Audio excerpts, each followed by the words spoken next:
Bonjour ou bonsoir mesdames et messieurs et bienvenue à une autre édition de Parlons Culture, Parlons Peu. Commencez par vous abonner si vous ne l'êtes pas, partagez massivement la vidéo afin que beaucoup puissent être édifiés sur certains aspects de chez nous.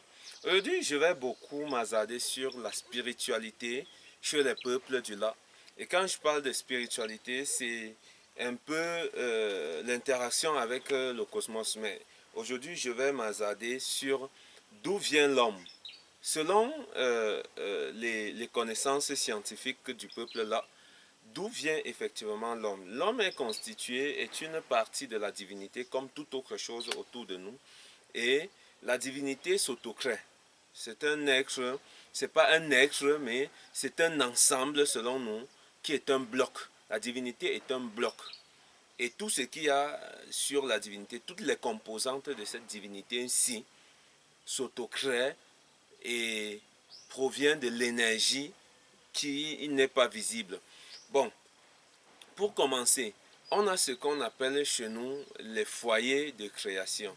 Les foyers de création sont des points où les premières personnes qui sont des mères fondatrices des lignées sont sorties. On appelle généralement ces premières personnes chez le peuple Medjumba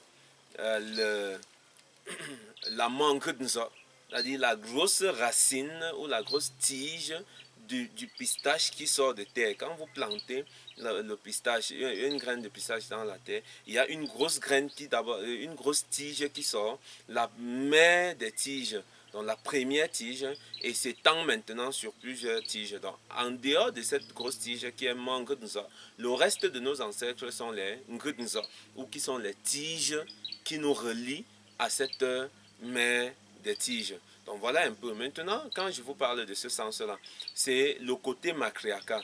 C'est-à-dire ma mère, avec qui j'ai partagé le même cordon, le cordon ombilical, la mère de ma mère, la grand-mère de ma mère. Donc, de toute cette lignée-là, il y a une mère fondatrice. Cette mère fondatrice-là a posé notre Bamdou. Et maintenant, le Bamdou s'est disposé. L'énergie maintenant qui restitue ou qui fait naître, c'est à la réserve. Quand vous entendez, on parle de Mpa ou la réserve. La réserve, là, c'est la réserve de la partie immatérielle de nous. L'être humain est, dans la plupart des langues de chez nous, composé de deux parties. D'autres diront meteux, d'autres diront mentine, d'autres diront... Mais c'est toujours deux. La première syllabe représente la partie physique et la deuxième syllabe représente la partie non physique, mais qui anime la partie physique. Donc lorsque je parle, ça veut dire que la partie non physique anime ma partie physique. Ça me fait bouger, bavarder, être conscient et tout, et tout, et tout. Et cette partie non physique-là, c'est cette partie-là qui vit à la réserve ou ombre.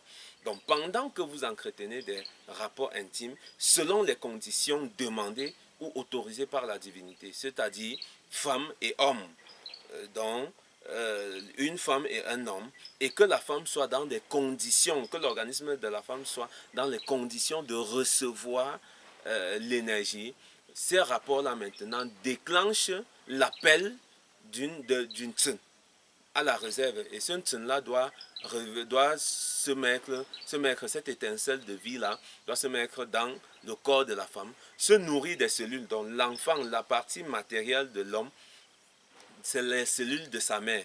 Donc ça va utiliser maintenant les portions de sa mère et les parties de sa mère pour pouvoir se constituer et tout. Donc nous sommes un morceau de maman. Notre partie physique est un morceau de maman qui est une partie de l'énergie. Parce que aussi ce morceau-là puisse ne prendre le volume qu'en consommant la matière organique qu'on trouve autour de nous, les plantes, les arbres, donc ça fait partie de la matière. Donc la matière que constitue notre corps, c'est la matière qu'on a tout autour de nous. Et ainsi, ce qui est plus lourd, c'est la partie interne qui est l'énergie qui vient de la réserve. Donc, l'homme vient généralement de la réserve. La partie immatérielle de l'homme vient de la réserve. Et quand nous grandissons, nous tournons, après la mort, nous devons retourner à la réserve. Quand nous sortons de la réserve, nous sommes purs, nous n'avons pas d'antécédents, nous sommes propres. pendant notre vie, nous faisons des choses qui ne tiennent pas, des choses qui ne sont pas bien. Et après la mort, il faut que nous retournons à la réserve. Et pour retourner à la réserve, il faut rectifier tous ces torts-là. Donc, pendant qu'on n'a pas encore rectifié les torts, nous sommes encore en train de errer et nous n'avons pas de repos. Là, voilà l'importance des coutumes dont je vous ai parlé plus bas dans d'autres vidéos. On fait maintenant ces rituels-là sur le crâne ou autour de nous, ou ceci, ou sur les rituels ancestraux pour nous permettre maintenant de réparer cela et de partir. Et quand nous allons partir, nous retournons encore en énergie à la réserve Umbra. Donc l'homme vient de là et l'homme doit y retourner. Et pour son retour, il faut que tout soit encore propre. Et quand il retourne là-bas, c'est où le processus de réincarnation commence. Je vous parlerai de réincarnation dans une autre vidéo. Donc voilà en principe. Maintenant, quand je vous parlais de foyer de création, le foyer de création, c'est les foyers qui ont permis à chaque dépositaire de lignée, qui sont généralement les femmes chez nous, qui ne sont pas des hommes, les femmes, uniquement les femmes chez nous, d'étendre la lignée. Et dans ce processus, dans cette spiritualité, l'homme est une perte.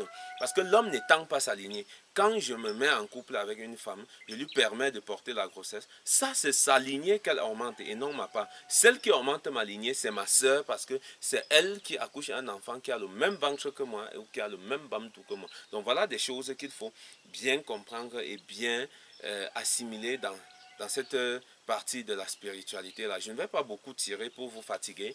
Partagez massivement la vidéo pour les connaissances. Donc, si on vous posait la question, d'où vient l'homme? Répondez, l'homme vient du bois. Et lorsqu'on vous parle que c'est quoi l'ombre? L'ombre, c'est le lieu de concentration énergétique. Donc, il y a de l'énergie partout, mais l'énergie se concentre quelque part. Et ces lieux de concentration énergétique là, ce sont ces lieux là qu'on appelle la réserve chez nous.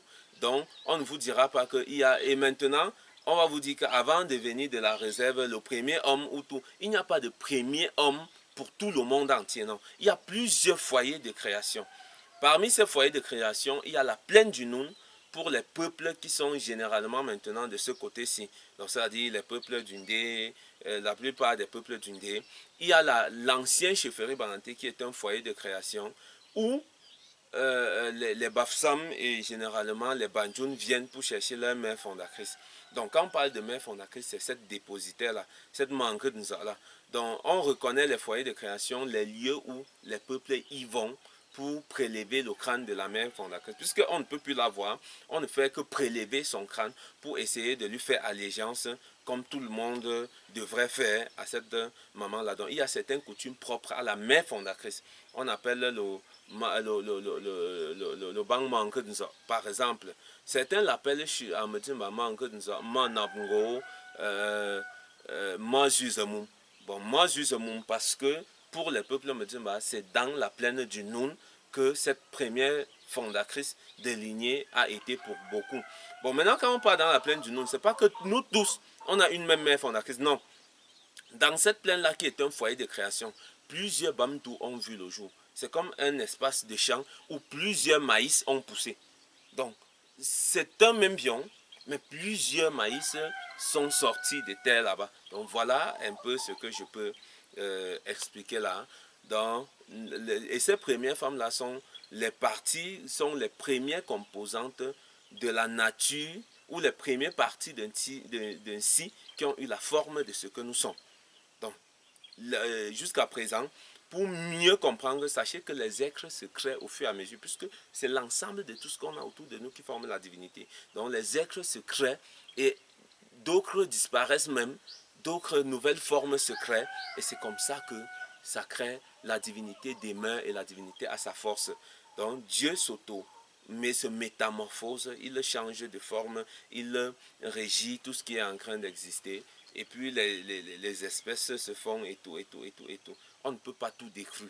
C'est pour ça que tout ce qui est autour de nous est considéré comme si, comme la divinité. Comme j'ai traduit de Dieu parce que d'autres ne comprennent pas quand je parle d'un si. Je parle de ce que vous considérez même Dieu. Mais je ne donne pas la définition des autres tribus ou des autres peuples à ce Dieu-là. Je donne notre définition d'un si à ce Dieu-là quand j'essaye de traduire dans la langue dont j'utilise pour vous faire mon exposé.